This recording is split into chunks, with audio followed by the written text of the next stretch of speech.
friends, Krista here. Thanks for stopping by Books and Jams. I'm so glad that you are here today. It's time to do another shelf spotlight.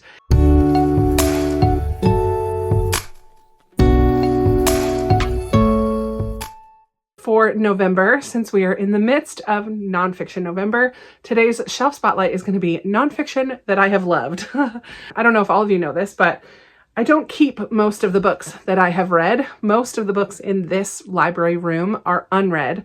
I do have some shelves out in other places in my house that are books that I've read. And I went through those shelves today and grabbed a handful, quite a few actually, nonfiction books that I have loved.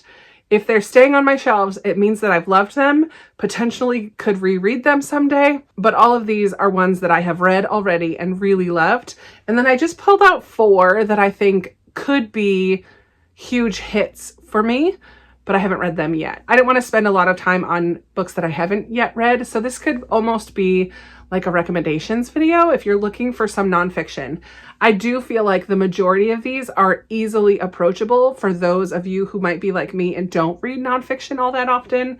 I feel like all of these are worth the time to invest in a nonfiction read. So I'm going to start with the 6 middle grade nonfiction that I have. 3 of them also have an adult version, but I read and have on my shelves the young reader edition, and 5 of the 6 middle grade ones are kind of memoir in nature. So the first one we have is Lion, A Long Way Home by Saru Brierley. This is about a young boy in India who gets separated from his brother and his family when he's very young and finds himself in Calcutta and eventually in an orphanage and gets adopted by a family in Australia. And then as he gets older, he uses Google Earth to try to track down his birth family. I really love this. There was a movie adaptation of it, and the kid who plays young Saru totally and completely melted my heart. Just this past March, I read Warriors Don't Cry by Melba Pattillo-Beals. This is a memoir of the struggle and battle to integrate Little Rock's Central High School and the 9 Black students who were the first to be a part of Central High School, and the abuse and bullying, beyond bullying, the threats and the horrors that they had to face day after day after day for a whole school year, and the very, very few adults who did anything about it. Like it was just disgusting. Melba is one of those 9 students. The strength of these kids and their families is mind-blowing. It's worth the read, but it's a difficult read. But that was a really, really good memoir. The Boy Who Harnessed the Wind by William Kamkwamba and Brian Mealer is about a young boy in a village in Malawi, Africa, and he doesn't have a lot of resources at his fingertips, but he uses the little library that they have access to research how to build a windmill to bring electricity to his family initially in his village. And he kind of changes the landscape of his area, which is amazing. Very cool story of the importance of a library and of reading and books and education. So good. I loved this graphic memoir, When Stars Are Scattered by Victoria Jameson and Omar Mohammed. This one is about 2 brothers who spend most of their young life at a refugee camp in Kenya. And throughout the story, we learn about their relationship with each other. One of them has some developmental disabilities. We learn about their story and how they had to flee their country, what happened to their parents.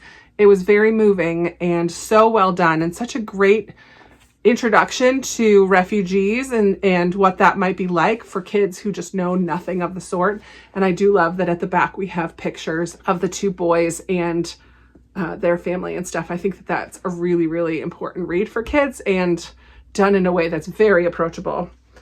I read this quite a while ago, Night by Eli Wiesel. This is a short little tiny memoir of Eli as he and his dad are sent to a concentration camp. This is him telling that experience in a very raw and real way. Obviously it's real, it happened to him, but it was such an important read. Heartbreaking, again, tear-jerking. My final middle grade nonfiction that I absolutely loved this year was All 13 by Christina Soontornvat. This is the incredible cave rescue of the Thai boys soccer team.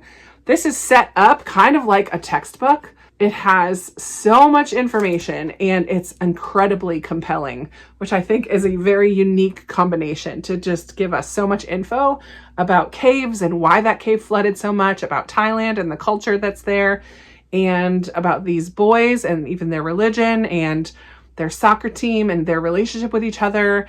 their families, and then of course all the world came together to try to get them out, and all of the different aspects of cave diving and all the volunteers who helped in so many different ways. This was incredibly informative, but also just beautifully told, and I could not put it down. There is a documentary and a movie that are both streaming right now. I highly recommend looking up this story, but also just this book is fantastic. So good. All right, moving away from middle grade now. I have so many. Okay, I have a small stack of Christian nonfiction. I used to read a lot more than I have recently. And 3 times on my channel, I have done a book study of a Christian nonfiction, and all 3 of those are ones that I absolutely love. So we have Mere Christianity by C.S. Lewis.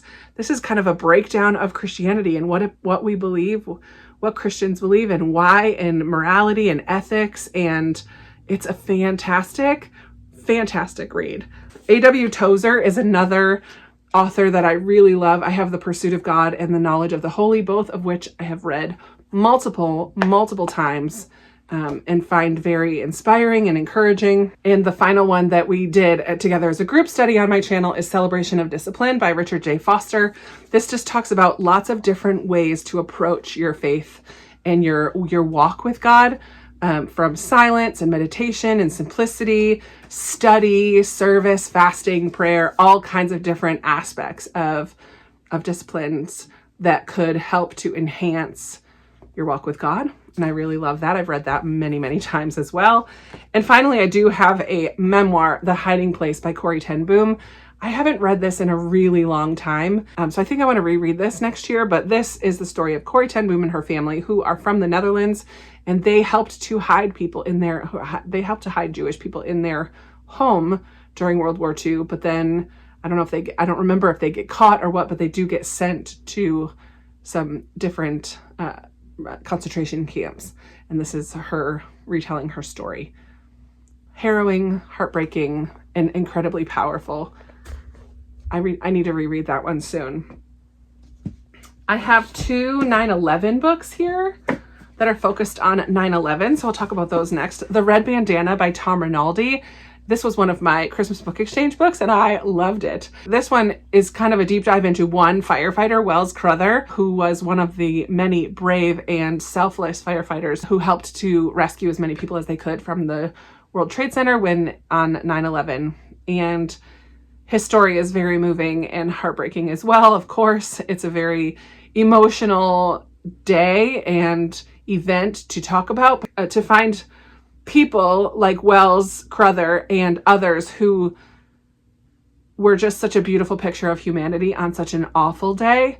It's so good. It's so good. I really loved reading that one. And then, oh my goodness, this one is kind of the epitome of what you should read about 9/11 in oral history by Garrett M. Graff. I shouldn't say that. There probably are others that are wonderful as well, but I really liked The Only Plane in the Sky.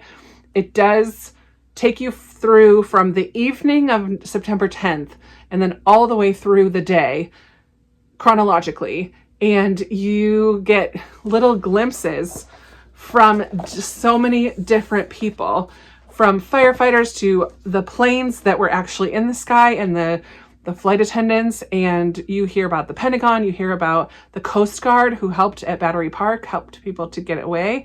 You just learn about so many different pockets of events throughout that day in a chronological kind of a way. I would recommend, if you are going to pick this up, try to get your hands on the audiobook as well and maybe read them in tandem, because this does have some pictures throughout to hear different people reading, and some actual recordings from that day is very moving and definitely worth it. I highly recommend The Only Plane in the Sky. Yeah, I have a couple here that are sort of related, not exactly related, but Under the Banner of Heaven by John Krakauer, I just read a couple months ago.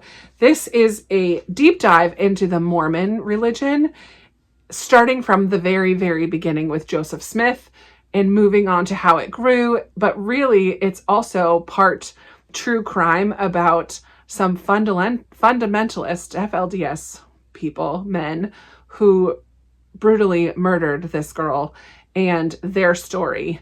And how, so he starts with that event and this woman being murdered, and then kind of goes backwards to find out how did these men get to this point where they're so out there. He did take a look at the Mormon church in a very objective way, but he definitely wasn't coming at it from a Christian worldview by any means. There was a couple things he said that I was like, really?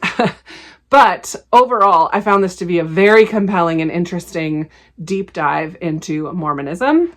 And another book that is centered around kind of an offshoot of the Latter-day Saints, of the Mormon religion. This is another fundamentalist group that lives in Mexico. This is The Sound of Gravel, a memoir by Ruth Werner. Her parents were in a plural marriage, so there was one dad and there was a handful of different wives living in extreme poverty in Mexico and dealing with some abuse. And it didn't so much go into the religious side of things, although that was intertwined, of course, throughout all of it. But it was really a look at this family and the poverty and their community and the difficulties that this family had. I really enjoyed this one. Oof, it was a tough one at times.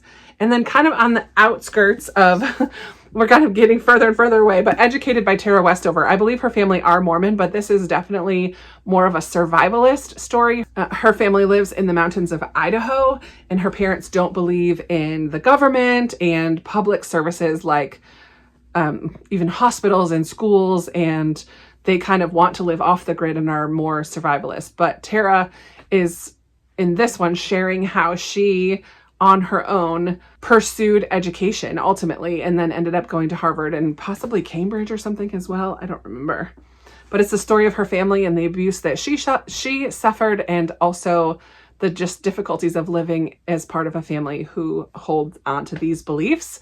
So that was a really interesting story as well. I really enjoyed that. Educated by Tara Westover. After those heavy duty ones, I'm going to just do one that was very light and totally different. This is a memoir by Susan Branch, A Fine Romance. This is a travel log, almost a travel diary of her time visiting all these villages in the English countryside. The font is her handwriting, and there are watercolor pictures throughout. This was just delightful and sweet. I really would recommend reading this in the spring or summer, because she talks about the plants and the florals and just the different places that she visited with her husband on this trip. I really loved this. Totally different from the others. Very much a sweet, cozy, kind of curl up with a cup of tea and read about the English countryside.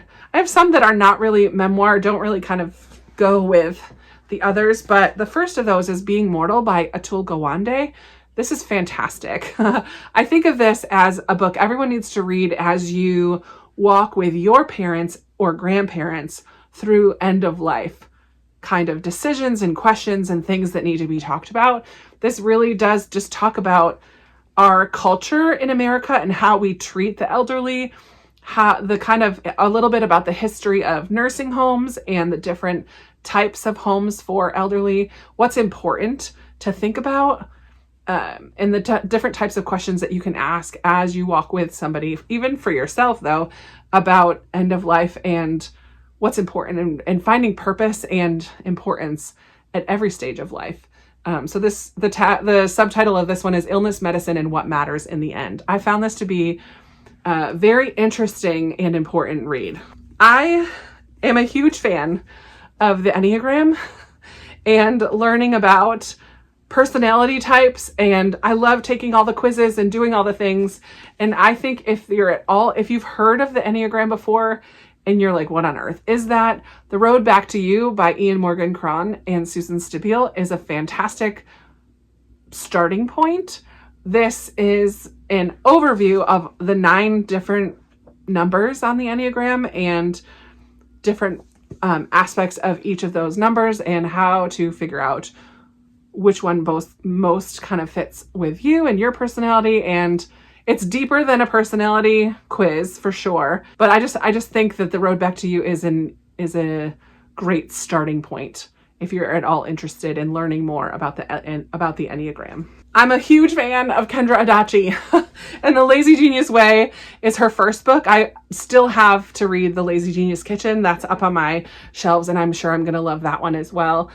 This is more of a self-help productivity type book, and Kendra Adachi has a podcast. I think it's also called The Lazy Genius, or I think it's just called The Lazy Genius, which I really love. I feel like as I read this, that I was sitting down with a friend just chatting about life and how to be more productive. And this, I love that she doesn't give specific checklists or to-do lists. This is a collection of 13 principles to help you figure out what's important to you and then how to take steps forward once you know that. So it's all about finding out what matters to you and being a genius about it and being lazy about the things that don't really matter to you. And I think that that is fabulous. What a genius idea. Another memoir that I just really loved, World War II memoir, is Unbroken by Laura Hillenbrand. This is the story of Louis Zamperini, who was a fighter pilot. He was in a blimp, a fighter plane of some sort, and during World War II, his plane goes down and he's stranded on the Pacific Ocean for quite a while and then gets picked up by the Japanese and put in a Japanese camp. We just follow Louis Zamperini through what happened to him during World War II. But before that, he was a runner, an Olympic runner even, and we just learned about his life. And then after World War II, how does he survive and how does faith help him in moving forward? Oh, this was such a fabulous read.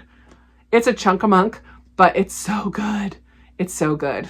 I really loved that one. Probably two of my favorite that I really recommend to everyone. I mean, I recommend all of these books. I think they're all worth reading. But a couple years ago, I read Just Mercy by Bryan Stevenson.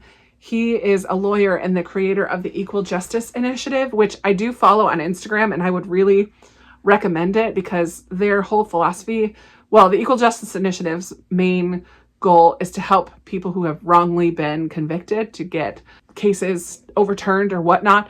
They also spend a lot of time I love their Insta stories where they spend a lot of time confronting history and sharing history. And so each day on Insta stories, it says November 20th, this is what happened on November 20th. And it's usually something horrible that we just never talk about. Just Mercy is the story of Bryan Stevenson and how he started the Equal Justice Initiative.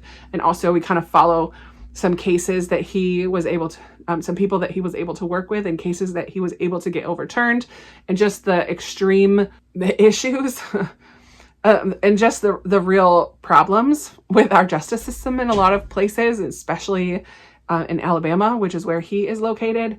It is harrowing and hopeful and really important, and I loved reading that one. And then after reading that one, I learned about this book, The Sun Does Shine by Anthony Ray Hinton. Anthony Ray Hinton, was wrongfully convicted and spent 30 years on death row. And Bryan Stevenson finally learned of his case and was able to help him get his conviction overturned. And this is Anthony's memoir of the time before the trial and then being convicted and sent to prison and working through all of the anger and bitterness, and then ultimately being in a place of hope and inspiration to other people even on death row and the guards. And his story is just so incredibly moving and inspirational and challenging. Even in my own life, I'm not at all in the same shoes as he was, but how can I make a difference in the area where I am, the circles that I live? Oh, this book is so good. This is probably my favorite nonfiction of all time ever. I love it so much. And then just to wrap up, I that's plenty of recommendations for you, right? But I just want to share 4 books that are on my TBR that I would really like to get to in this next year that I think are going to be winners and like keepers that I'm going to want to have on my shelves forever. The first of those is Long Walk to Freedom by Nelson Mandela. This is his autobiography. And this is going to be a history of South Africa and apartheid and just Nelson Mandela and his story. So I'm really looking forward to reading this one. And I also think I'm going to love The Warmth of Other Suns by Isabel Wilkerson. And I also have Caste, and I think I'm going to really like both of them from what I've heard from other people. This one is the epic story of America's Great Migration, of Black citizens who fled the South for northern and western cities in search of a better life. From 1915 to 1970, this exodus of almost 6 million people changed the face of America. I'm really looking forward to that one. I've talked about this a couple times lately, but Conversations with Us by Chris Register is the story of a man on his bicycle riding around the United States and having conversations with people. I just think that that's going to be really cool. So this is just a collection as he traveled. This one's the Great Lakes. So he travels from, I don't know which way he goes, but from Rochester, New York, all the way up to Minnesota and all along the Great Lakes, and talks to different people every day. And this is his chronicle of that, his story of that. And the final one on my TBR that I'd like to read next year that I think is going to be potentially life-changing or inspirational to me is Atomic Habits by James Clear, an easy and proven way to build good habits and break bad ones. Tiny changes, remarkable results. I just think something like this is going to just be good for life in general and how I live my days and get stuff done around the house and all the different hats that I have to wear and different things that I'm involved in and keeping everything straight. I just think that this is going to be helpful for me. I've heard really good things about that one. So that is it. Oh my word. I have a handful more nonfiction on my shelves that I didn't show. I did, surprisingly, I did cull it down a little bit to just share with you the best of the best and some of my favorites. I definitely have more that I've read. These are just ones that are on my shelf. Always when I do a shelf spotlight, I'm just showing you books that are on my shelves. But I would love to hear from you. What are some of your favorite nonfiction that you've read? What's a nonfiction that you're looking forward to? Do you read nonfiction? I know some people read a ton. I know many of you read a ton of nonfiction. Some of you don't read any. Are you inspired to pick up any of these ones that I talked about today? Let's chat about all these things down in the comments below. I always love talking with you down there, and I can't wait to hear what books you have loved that are nonfiction or are looking forward to. And that's going to be it for me today. Thank you so much for watching. I really appreciate you being here. It means so much to me, and I will talk to you in another video very soon. Bye.